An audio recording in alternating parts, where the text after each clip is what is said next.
A quick recording to today's workshop where we wanted to create a repository called new git and initiate it from our command prompt and connect to it to a local folder with some two files that are there, very basic files which has some content. Let me just add few content here, and here is the readme file as well.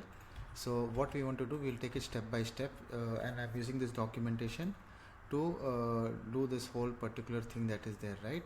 So first thing that we will do is, let me just refresh and go back to our command prompt, and let us start from scratch. D cd project, cd git. Okay, then I will start doing this git initiate. So git initiate, reinitializing existing git, so it is reinitializing. So git add, so I want to do now git add. So it is not confirming anything here, right? And when I do so I need to start the git again in this, because so two files changed, two inserted, so something has happened. So there is two things that happened. So now I'm going to do git branch. Okay, then I'm going to do this code, the code that is here, exact code that is there. So error, it says remote origin already exists. So for that, what happens, because I've already done this, so I have to remove the existing one. So you can remove the you can first remove the origin and do this whole step again. Okay, then I will do, now I have added the origin. Now I have added the origin. Now I do the push. I do the push, and now it is pushed it up. So setup, and now if I go to GitHub and I refresh, I have my two folders here.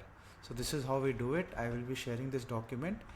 So if you are getting this, if you're doing another time, then if you do this specific steps, you have to, if it says it already exists, you just need to do git remote origin that is there.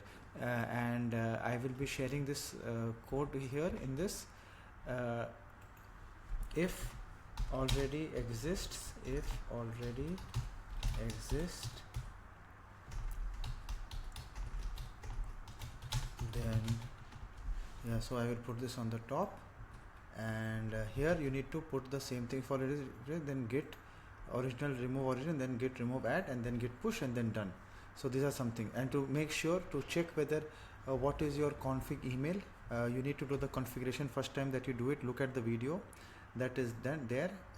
It is something like this. You need to check initially what is your email ID. So for that there is a code that is there, which I am going to also add.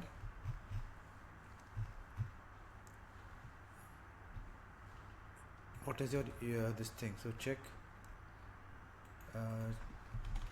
to check which user email.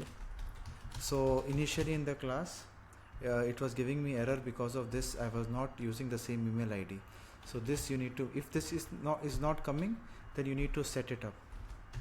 So this is my email ID. The same email ID you need to have the git that is focused. So now this particular git is connected to my folder that is here.